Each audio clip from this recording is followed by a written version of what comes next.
जल प्रलय आ गया और सब बह गए, वैसे ही अंत के दिनों में भी होगा। सोचिए, नूह के समय लोग चेतावनी सुनकर भी नहीं माने। उन्होंने नाव बनाने वाले नूह का मजाक उड़ाया, लेकिन जब बारिश थमी ही नहीं और पानी सब ओर छा गया, तब उन्हें समझ आया कि चेतावनी सच थी, पर तब तक देर हो चुकी थी।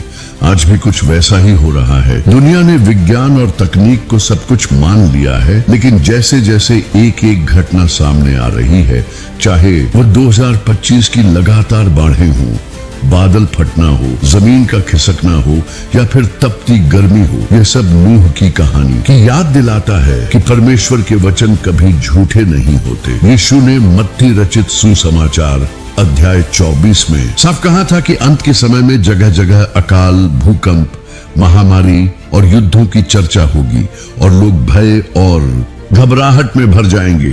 क्या ये वही समय नहीं है जिसमें हम जी रहे हैं? जब हम टीवी पर, मोबाइल पर हर दिन कोई न कोई आपदा की खबर देखते हैं, तो हमारा मन पूछता है कि क्या धरती अब सुरक्षित जगह नहीं रही? पर वास्तव में यह सब हमें डराने के लिए नहीं, बल्कि तैयार करने के लिए है। परमेश्वर चाहता है कि हम समझें कि समय निकट है, और जैसे नूह ने नाव बनाकर अपने परिवार को बचाया, वैसे ही हमें भी विश्वास की नाव में बैठना होगा। बाइबल का हर वचन हमें यह याद दिलाता है कि यह सब चिन्ह हैं। ये केवल प्राकृतिक घटनाएं नहीं, बल्कि आत्मिक संदेश है। इसीलिए दोस्तों, इन घटनाओं को हल्के में मत लो। ये कोई दूर की बात नहीं, ये हमारे जीवन का हिस्सा है।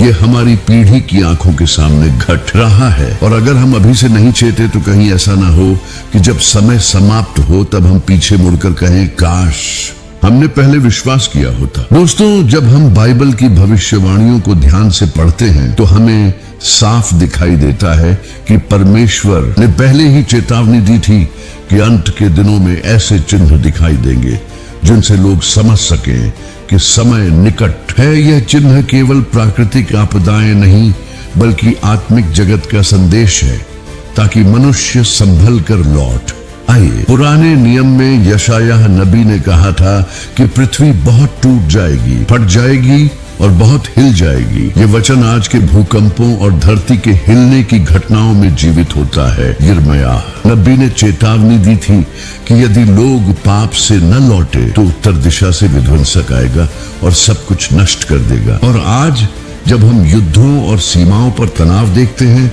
तो समझ आता है कि ये भविष्यवाणियां केवल बीते समय की बातें नहीं, बल्कि हमारे वर्तमान की तस्वीर है। नए नियम में यीशु ने मत्ती 24 अध्याय में कहा था कि झूठे मसीह उठ खड़े होंगे, युद्धों और युद्ध की चर्चाएं सुनोगे, अकाल, महामारी और भूकंप होंगे, और ये सब अंत का आरंभिक दर्द होगा। सोचिए, जब हाल के वर्षों में महामारी ने पूरी दुनिया को हिला दिया, जब 2025 में लगातार बाढ़, बादल फटना, आग और तपती गर्मी से लोग परेशान हैं, तो क्या यह वही नहीं है जिसकी चेतावनी यीशु ने दी थी? प्रकाशित वाक्य की पुस्तक हमें और भी गहरी तस्वीर देती है।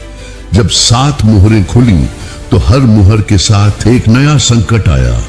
पहली में शांति छिन गई, दूसरी में युद्ध छिड़ा, तीसरी में अकाल फैला, चौथी में मृत्यु गई, और आगे बढ़ते बढ़ते समुद्र जहरीला हुआ, सूर्य लोगों को जलाने लगा और नदियों का जल कड़वा हो गया। यह सब केवल प्रतीक नहीं, बल्कि आज की वास्तविकता का दर्पण है, क्योंकि आज जंगलों की आग से लाखों हेक्टेयर भूमि जल रही है, नदियां प्रदूषण से मर रही हैं, लोग भीषण गर्मी से तप रहे हैं और समुद्र का पानी विषाक्त होता जा रहा है। दोस्तों, यह सब परमेश्वर ने पहले से हमें बताकर इसलिए छोड़ा ताकि हम घबराएं नहीं, बल्कि तैयार रहें, क्योंकि यीशु ने कहा था कि जब यह सब देखोगे तो जान लो कि वह द्वार पर है। और लूका अध्याय 21 वचन 28 में कहा गया है कि जब ये सब बातें होने लगे तो सीधे खड़े होकर अपना सिर उठाओ, क्योंकि तुम्हारा छुटकारा निकट आ गया है। यानी इन घटनाओं को देखकर डरने की नहीं, बल्कि परमेश्वर की ओर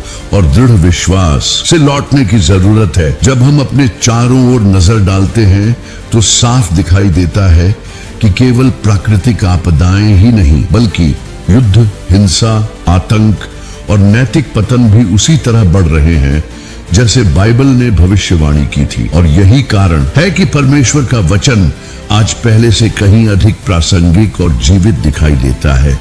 मत्ती 24 में यीशु ने कहा था कि राष्ट्र पर राष्ट्र और राज्य पर राज्य चढ़ाई करेगा, और यह बात आज दुनिया के हर कोने में घट रही है। एक ओर रूस और यूक्रेन के बीच लगातार युद्ध ने लाखों लोगों का जीवन छीन लिया है, तो दूसरी ओर मध्य पूर्व में लगातार संघर्ष और आतंक की आग भड़क रही है। चीन और ताइवान के बीच तनाव बढ़ता जा रहा है और एशिया के कई हिस्सों में युद्ध की आहट सुनाई दे रही है। परमेश्वर ने पहले ही चेतावनी दी थी कि ये सब अंत के दिनों के चिन्ह हैं और हमें इनसे घबराना नहीं बल्कि आत्मिक रूप से तैयार रहना चाहिए। प्रकाशित वाक्य की पुस्तक में जब दूसरा मुहर खोला गया तो लाल घोड़े पर बैठा योद्धा निकला और उसे पृथ्वी से शांति छीन लेने का अधिकार दिया गया ताकि लोग एक दूसरे को मारें। क्या ये वही तस्वीर नहीं है जो आज की दुनिया में हमारे सामने खुल रही है? आज हम यह देख रहे हैं कि शांति समझौते होते हैं लेकिन टिकते नहीं, युद्ध विराम घोषित होता है लेकिन अगले ही दिन फिर बम गिरने लगते हैं। ये सब केवल राजनीति नहीं बल्कि आत्मिक चेतावनी है कि अंत समय निकट है। युद्ध के साथ साथ बाइबल ने अकाल और आर्थिक संकट का भी उल्लेख किया है। तीसरे मुहर के समय काले घोड़े पर सवार निकला और उसके हाथ में तराजू था। आवाज आई कि एक दिनार में केवल थोड़ी सी गेहूं और जौ मिलेगा, यानी महंगाई इतनी बढ़ेगी कि आम आदमी को भोजन जुटाना मुश्किल होगा। आज दुनिया की अर्थव्यवस्था जिस प्रकार लड़खड़ा रही है, महंगाई आसमान छू रही है और अमीर और गरीब के बीच खाई और गहरी होती जा रही है। यह सब उस भविष्यवाणी का प्रत्यक्ष रूप है। सोचिए, जब लोग बुनियादी जरूरतें पूरी नहीं कर पाएंगे तो पाप और अपराध और भी बढ़ेंगे, और यही हम आज हर जगह देख रहे हैं। नैतिक पतन की बात करें तो पौलुस ने दूसरी तीमुथियुस 3 अध्याय में लिखा था कि अंतिम दिनों में कठिन समय आएगा, क्योंकि लोग अपने आप से प्रेम रखने वाले, धन के लोभी, घमंडी, माता पिता के आज्ञा न मानने वाले, अकृतज्ञ और अपवित्र होंगे। क्या यह आज की पीढ़ी की तस्वीर नहीं है? लोग अपने स्वार्थ में डूबे हुए हैं, रिश्तों की पवित्रता टूट गई है, माता पिता का आदर खत्म हो गया है। धन और सुख सुविधा के पीछे भागते भागते इंसान ने परमेश्वर को पूरी तरह भुला दिया है। समाज में वह सब कुछ सामान्य बना दिया गया है जिसे पहले पाप कहा जाता था। व्यभिचार, झूठ, धोखा, रिश्वत और अधर्म आज संस्कृति का हिस्सा बना दिया गया है। सोशल मीडिया और मनोरंजन ने पाप को इतना आकर्षक बना दिया है कि लोग उसमें डूबते जा रहे हैं और इसे प्रगति और स्वतंत्रता का नाम देते हैं। क्या यह वही नहीं जो बाइबल ने कहा था कि लोग अधर्म को धर्म और धर्म को अधर्म कहेंगे, अंधकार को ज्योति और ज्योति को अंधकार कहेंगे? दोस्तों, यह सब देखकर हमें समझना चाहिए कि यह कोई नई बात नहीं बल्कि वही पुरानी चेतावनी है जिसे परमेश्वर ने अपने वचन में पहले से बता दिया था। जब नूह के समय लोग खाते पीते, विवाह करते और आनंद में डूबे रहे और अचानक जल प्रलय आ गया। जब लूत के समय लोग खेत खलिहान और व्यापार में लगे रहे और अचानक आग और गंधक बरसी, उसी तरह आज की दुनिया भी अपने आनंद, अपने व्यापार और अपनी लालसाओं में डूबी हुई है और परमेश्वर की चेतावनी को अनसुना कर रही है। अगर हम इतिहास देखें तो पाएंगे कि हर बार जब भी राष्ट्र ने परमेश्वर को छोड़ा है, नैतिक पतन और भ्रष्टाचार बढ़ा है। तब उस राष्ट्र पर न्याय आया है।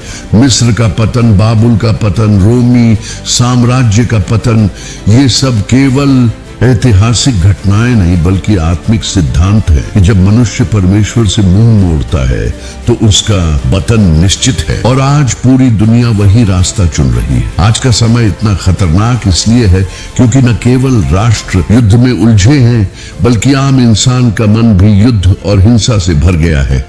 परिवारों में झगड़े, समाज में हिंसा, बच्चों में विद्रोह, युवाओं में नशा और व्यभिचार, यह सब परमेश्वर के वचन की सच्चाई को दिखाते हैं। यीशु ने कहा था कि जैसे नूह के दिनों में हुआ था वैसे ही मनुष्य के आने के दिनों में होगा। लोग खाते पीते, विवाह करते रहेंगे और समझेंगे नहीं कि अचानक न्याय आ जाएगा।